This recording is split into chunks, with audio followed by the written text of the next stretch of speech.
Welcome to Literary Paradise, friends. We will continue with Ode on a Grecian Urn.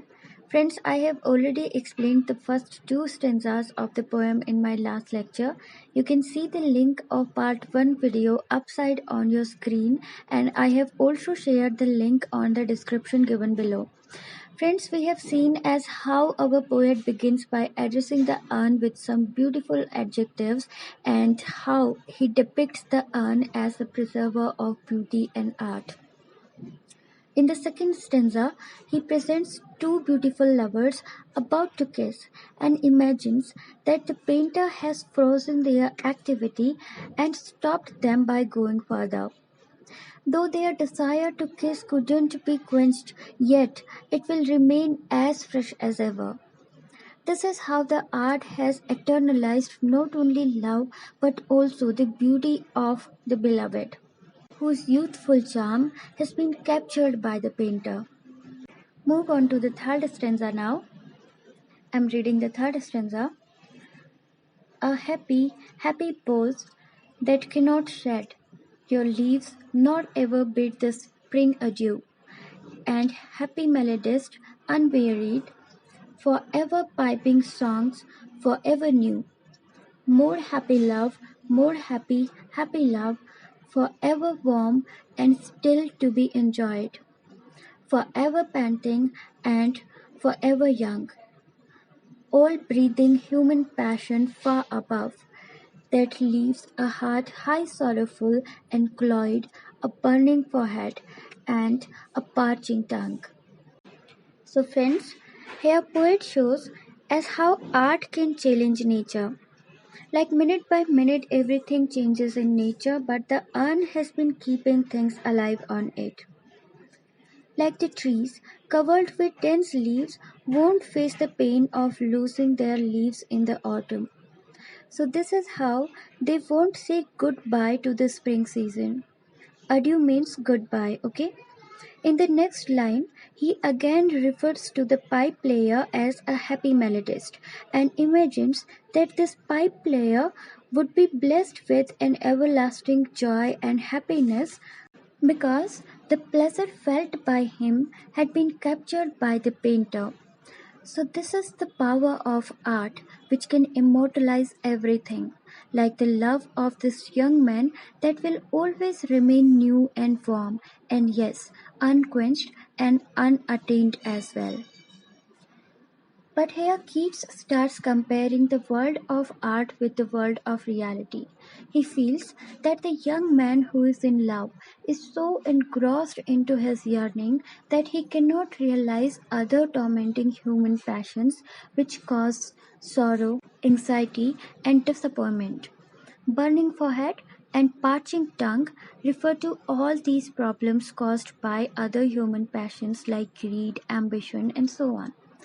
So it means it is because of the feeling of genuine love that the man is able to avoid these sufferings of human life. Next stanza.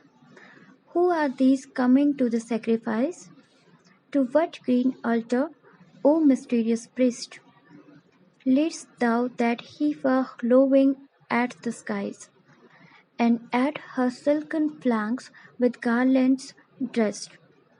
What little town by river or seashore, or mountain built with peaceful citadel, is emptied of this fog, this pious morn, and little town, thy streets for evermore will silent be, and not a soul to tell why thou art desolate can ever return. So now our poet has left the world of lovers and he is focusing on a different image now. This image is drawn on a ceremonial procession of an animal sacrifice. Okay, so there are a lot of people shown on the painting who are going to witness this holy sacrifice of an animal. See, altar is a place for sacrifice, and green altar suggests that the altar is situated somewhere in an overgrown area. Heifer means a cow calf. So Keats is gazing at this painting, which has captured some town people going to see a sacrifice offered to God, and a priest is also shown in this image with the cow decorated with garlands. But this poor animal is crying to the sky, possibly because of the fear of its approaching death. Now, our poet is not able to figure out the place where the sacrifice is being done. It can be a valley, a river bank, a seashore, or a mountain with a beautiful fort built on it. So it's again on account of his strange fantasy that the poet thinks that because the painter has captured these people while they were going to a temple, so they won't have returned back to their town. It's like as if the time has been seized by the painter. And now poet believes that because the entire town was depopulated, so there would be no one to tell the whereabouts of this event. Move on to the final stanza, friends. And the final stanza goes like, O Attic shape, fair attitude with breed of marble men and maidens overwrought, with forest branches and the trodden weed, thou silent form dost tease us out of thought, as doth eternity cold pastoral.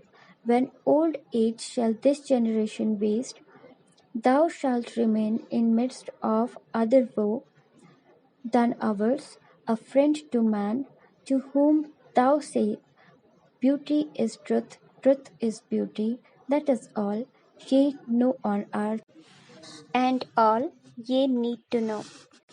Alright, friends. See, Attic shape and fair attitude are phrases used to address the urn. Attic shape associates this urn with the ancient Grecian art, and fair attitude reflects the grace of this urn. So, once again, our poet is looking at the images of men, maidens, trees, their branches, bushes, and so on. Now Keats accuses the urn of mocking at the mortal and transient existence of humans because the urn itself is eternal with its eternal paintings. And now he feels that when he and his mortal generation dies, the urn will still remain as good as ever. It won't lose its charm with time and will keep on conveying a serious message to mankind. Friends, the last two lines of this poem can be taken as concluding lines that express the gist of this poem. See, beauty is truth, truth beauty, that is all you know on earth and all you need to know. So, this is the message that this urn has been conveying and will continue to convey it. It will tell the generation to come that beauty and truth are one. The art which is beautiful always contains truths of human life, and truth is always beautiful to hear. So, this brings me to end my lecture, friends. If you are new to our channel, do subscribe to it and hit the like button below.